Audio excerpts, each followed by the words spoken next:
Selamat siang, jumpa lagi dengan Denok Ayu Novel. Bagaimana kabar sobat semua? Sebelum kita mulai cerita ini, ayo silakan subscribe, like, komen, share dan nyalakan loncengnya untuk mendapatkan notifikasi terbaru ketika Mimin upload videonya. Bab 974 Murkah. Kali ini, Kaisar Mingyue jelas menunjukkan kekuatannya. Aura yang dia ledakkan jauh lebih kuat dari sebelumnya. Tubuhnya yang berderap benar-benar tampak seperti guntur di langit, dengan kekuatan menghancurkan dunia. Saat dia bergerak, seluruh kehampaan tiba-tiba hancur, dan langit bergetar. Ruang tak terbatas dirobek olehnya, meninggalkan celah kosong yang besar. Serangan yang menakutkan menelan aura yang tak tertandingi, menghancurkan semua jalan, dan membombardir Dimas Wu. Langit serasa runtuh saat ini. Namun aura tak kasat mata itu seperti tekanan udara terberat, dan semua penonton yang hadir hampir meledak. Orang Istana Awan tampak ketakutan dan gemetar. Namun, dalam kepanikan, mereka menyembunyikan kegembiraan mereka. Mereka tahu bahwa Kaisar Mingyue benar-benar murka. Hati Taoti sedikit cemas, ia memiliki kepercayaan mutlak pada Dimas Wu.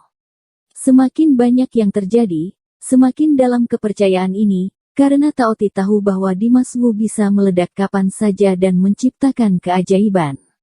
Namun, Kaisar Mingyue ini terlihat terlalu luar biasa, dan serangannya saat ini terlalu menakutkan. Ini membuat Taoti panik. Namun Dimas Wu berdiri di kehampaan dan tetap tidak bergerak, menghadapi badai dahsyat Kaisar Mingyue. Dimas Wu tampak cuek. Semua orang kaget dan bingung dengan reaksi Dimas Wu seperti ini. Apa yang dia lakukan? Orang tua dengan alis putih itu juga bingung. Di depan tatapan penonton yang tercengang, langit meledak dengan keras. Kaisar Mingyue, yang sedang menggila, tiba-tiba menghentikan tubuhnya dan mendorong telapak tangan yang keras ke arah Dimas Wu. Begitu kekuatan telapak tangan keluar, langit berubah warna dan guntur terkejut. Udara mendidih, dan telapak tangan yang luas, membawa kekuatan penghancur langit, menghantam Dimas Wu. Telapak tangan ini berisi kekuatan supranatural Kaisar Mingyue, melebihi daya dukung langit dan bumi, dan telapak tangan tersebut begitu kuat hingga mencekik. Namun, Dimas Wu tetap tak bergerak seperti gunung, dengan ekspresi tenang, seolah Kaisar Mingyue tidak ada sangkut paut dengannya meski memiliki kemampuan untuk menghancurkan dunia, seolah-olah telapak langit tidak menebasnya. Tidak ada yang bisa dilakukan, ini adalah keadaan Dimas Wu saat ini. Taoti berkeringat dingin, dan matanya penuh ketakutan.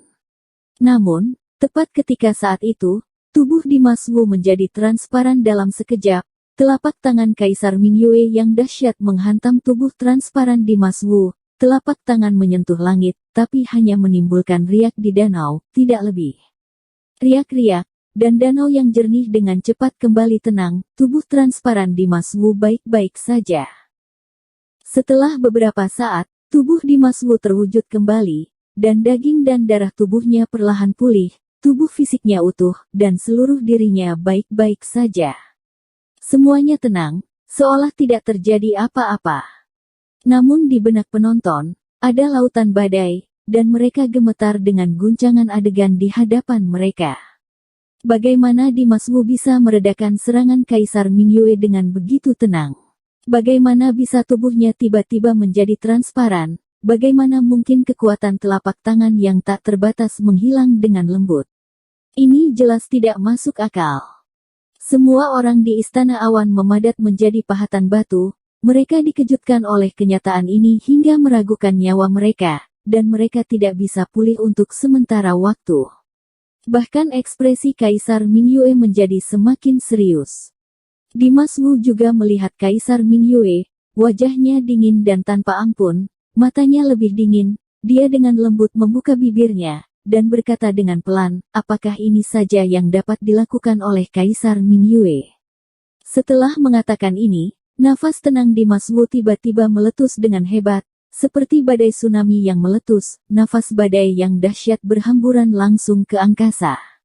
Ketika momentum mencapai puncaknya, Dimas Wu berbicara lagi, dan dengan tegas berkata kepada Kaisar Mingyue, sekarang, giliranku menyerang.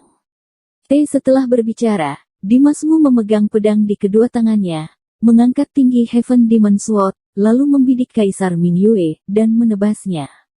Boom! Heaven Demon Sword menebas, dan cahaya pedang tajam meledak di sekitar Dimas Wu menyapu langit bersama dengan aura pedang, menyerang Kaisar Mingyue dengan kekuatan yang luar biasa. Pedang ini tidak terkalahkan dan sangat dahsyat. Tatapan mata Kaisar Mingyue berubah tiba-tiba, tanpa berpikir panjang, telapak tangan kanannya terbuka, telapak tangan menjadi pisau, dan pisau itu menebas melawan aura pedang Dimas Wu. Baang! Aura pedang Dimas Wu dan serangan telapak tangan Kaisar Mingyue bertabrakan tiba-tiba di kehampaan, meledak dengan suara yang memekakkan telinga, memicu gelombang yang kuat. Aura pedang Dimas Wu mengalahkan telapak tangan Kaisar Mingyue. Ekspresi wajah Kaisar Mingyue berubah tiba-tiba.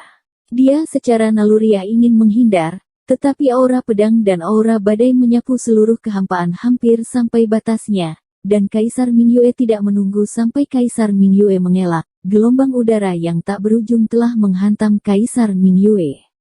Kaisar Mingyue ditembak tiba-tiba, dan sosoknya terbang terbalik, dengan cepat tenggelam ke dalam awan dan kosong. Penonton tercengang lagi. Mata Taoti penuh rasa terkejut. Dimas Wu sekali lagi menunjukkan kekuatan luar biasa. Dia dengan mudah menahan serangan telapak tangan Kaisar Mingyue sebelumnya, dan sekarang dia punya jurus lain.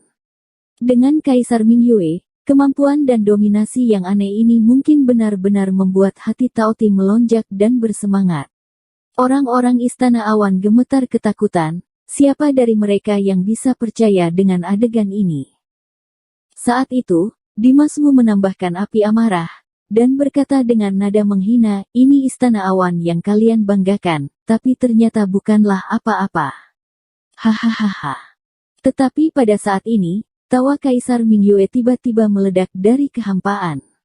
Dengan suara tawa, Kaisar Mingyue terbang kembali tiba-tiba, dia menembus awan dan memecahkan kabut.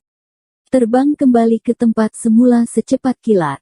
Setelah menstabilkan tubuhnya, dia berdiri tegak di udara, tidak bergerak, tetapi tawanya masih tidak berhenti. Dia tertawa dengan arogan, tetapi tawa itu mengandung ironi. Lelaki tua beralis putih dan yang lainnya melihat Kaisar Mingyue tertawa begitu keras, mereka semua tidak mengerti, jadi mereka saling memandang, dan tidak ada yang tahu bagaimana Kaisar Mingyue bisa tertawa dalam situasi ini. Dimas Wu tidak terburu-buru melakukan apapun, jadi dia menatap Kaisar Mingyue dengan ekspresi tenang. Setelah sekian lama, tawa liar akhirnya berhenti tiba-tiba.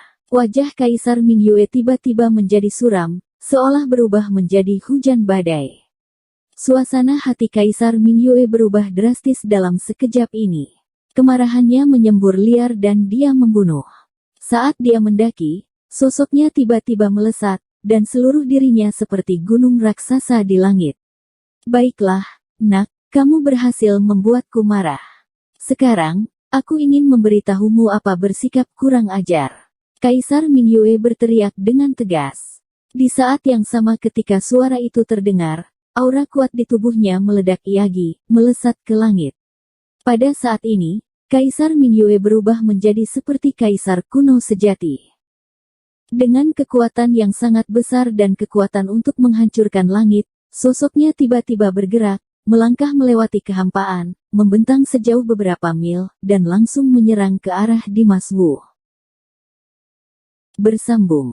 Terima kasih kepada kalian yang telah menonton video ini. Jangan lupa tekan tombol subscribe-nya dan nyalakan notifikasinya untuk mendapatkan video-video seru lainnya dari Denok Ayu Novel.